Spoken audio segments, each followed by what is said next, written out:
Cette semaine, nous parlons de la crise économique mondiale et de ses impacts sur le Maroc. Notre présentation est structurée de la manière suivante. Premièrement, nous aborderons le thème des généralités sur la crise économique mondiale. Après, nous parlerons des menaces que cette crise génère pour le Maroc. Et nous clôturons par les opportunités que peut générer la crise pour notre pays. Présentons la crise économique mondiale. La crise économique internationale trouve son origine aux États-Unis avec la crise des créances hypothécaires, subprime, qui a généré une crise financière qui s'est transformée en crise économique mondiale. Au départ, les spécialistes ont nié la possibilité de récession mondiale et ont décrit de passager les contre-performances des bourses américaines et asiatiques. Aujourd'hui, personne n'ose maintenir cet argument tellement l'impact de la crise est clair. Ceci étant dit, il existe beaucoup d'incertitudes concernant la tournure que prendront les événements de la crise et son éventuelle fin.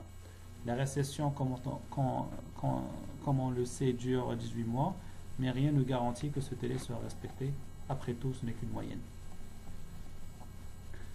Alors, comment cette crise est différente des autres crises? Alors, contrairement aux crises précédentes, cette crise économique se distingue par deux éléments. Le premier, son caractère global. Les crises précédentes, par exemple la crise asiatique de 1997, la crise de 2000-2001 aux États-Unis, concernaient des régions spécifiques et étaient isolées.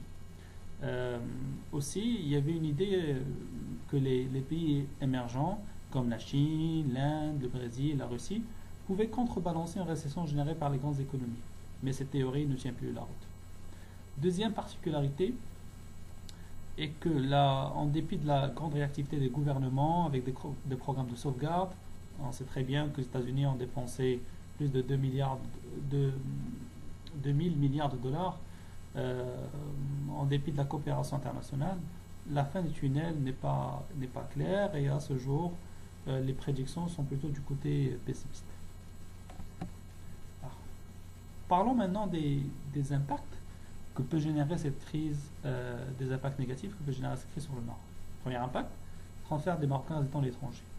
Ils ont constitué 10,2% du PIB en 2007 et il reste un levier très important dans le maintien d'un stock de courant excédentaire et d'une bonne réserve en devises pour le pays. Avec la crise économique en Europe, il y a une croissance du taux de chômage qui impactera les transferts des Marocains résidant à l'étranger vers le Maroc. Deuxième menace de la crise, c'est les investissements directs étrangers.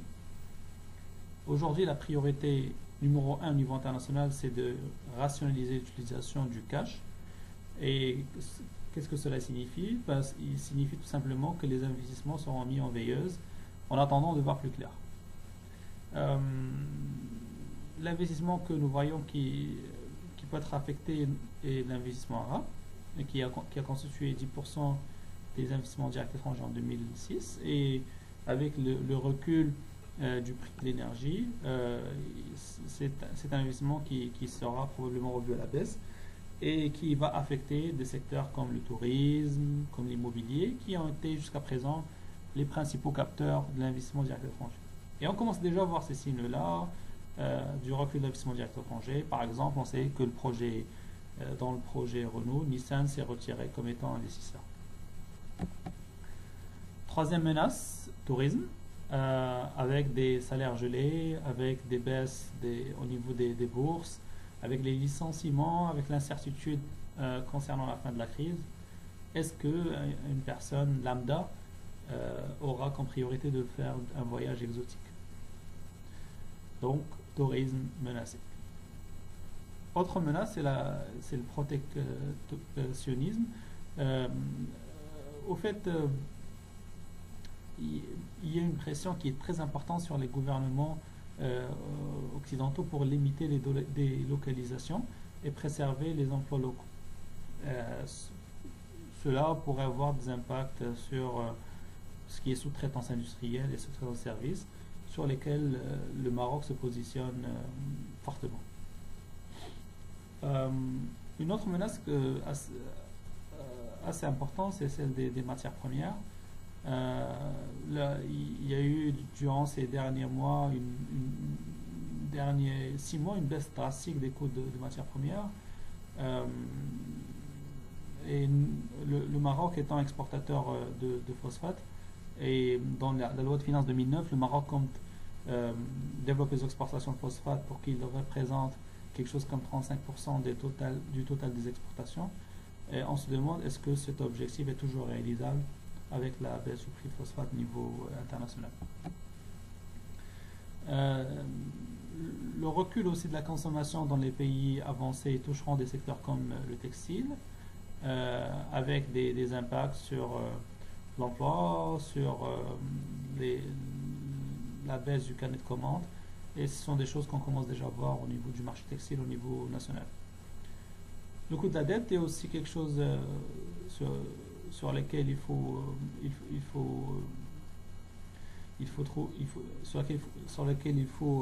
veiller, parce qu'avec la crise de liquidité sur les marchés de capitaux internationaux,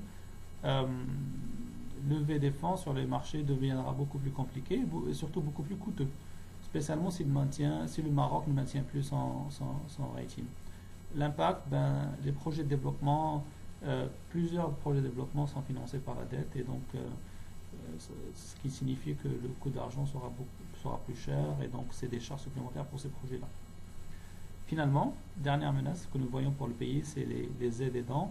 On sait que l'année dernière, l'Arabie Saoudite a donné 500 millions de dollars au Maroc pour faire face à la flambée des cours du pétrole.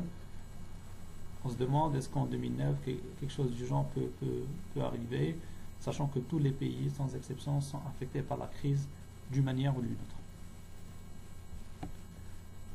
On a vu tous les menaces générées par la crise, mais la crise aussi, heureusement, génère des opportunités.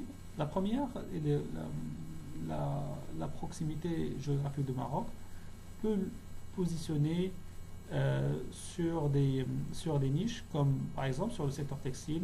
Le Maroc peut se positionner sur des commandes plus courtes avec plus de réactivité. Parce qu'aujourd'hui, si on prend quelqu'un en Espagne, Zara par exemple, avec l'incertitude, peut-être il est plus intéressant de sous-traiter au Maroc, même si le prix est plus cher qu'en Chine, mais le Maroc, avec sa proximité, avec sa réactivité, peut être beaucoup plus compétitif que la Chine dans ce contexte de crise. Deuxième opportunité que le pays peut saisir, et il saisit déjà, c'est le coût de l'énergie et des intrants. Maintenant, on sait très bien que le baril de pétrole est autour de 40 $, alors qu'en été, il était presque à 150 $. Le cours du blé, du maïs en baisse. Donc cela aura et a un impact positif sur la caisse de compensation et aussi sur la balance des paiements, parce que pour un grand nombre de matières premières, notamment le pétrole, le Maroc est importateur pratiquement à 100%. Offshoring, aussi c'est une opportunité, parce qu'aujourd'hui, comme on a dit, la priorité numéro 1 est la conservation du cash.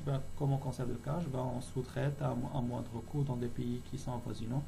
Et donc le Maroc, avec l'offshoring, qui est un vecteur de développement important, peut saisir cette opportunité pour pouvoir promouvoir ses services au niveau de ses clients. Dernier aspect, c'est l'intégration régionale. On sait très bien que notre voisin de l'Est est affecté par un baril à 40 $. Maintenant, est-ce que ce prix de baril motivera une ouverture de frontières? Parce qu'une ouverture de frontières, peut-être, elle générera des retombées commerciales pour les deux parties, et que le coût de la non-intégration deviendra beaucoup plus difficile à supporter pour les deux parties. Donc, on se demande est-ce que cette crise économique peut être une opportunité pour repenser l'intégration régionale au niveau du Maghreb, mais aussi au niveau des pays arabes. Comme conclusion, la récession mondiale est un fait. Le degré d'impact pour le Maroc sur le court et moyen terme est important à quantifier, mais reste un exercice très challengeant. L'impact pour le Maroc concernera principalement des activités exportatrices, les transferts des RME et ainsi les investissements directs. La crise présente des opportunités à saisir, des localisations, baisse du coût de l'énergie, des matières premières et un focus sur l'activité, notamment pour le textile. Bien que les menaces semblent dépasser les opportunités, l'impact de la crise économique mondiale dépendra de la manière dont les menaces seront minimisées et les opportunités exploitées. Le caractère spécial de cette crise et les challenges qu'elle génère requièrent une forte réponse et une grande dose d'anticipation par les décideurs du pays et la société civile.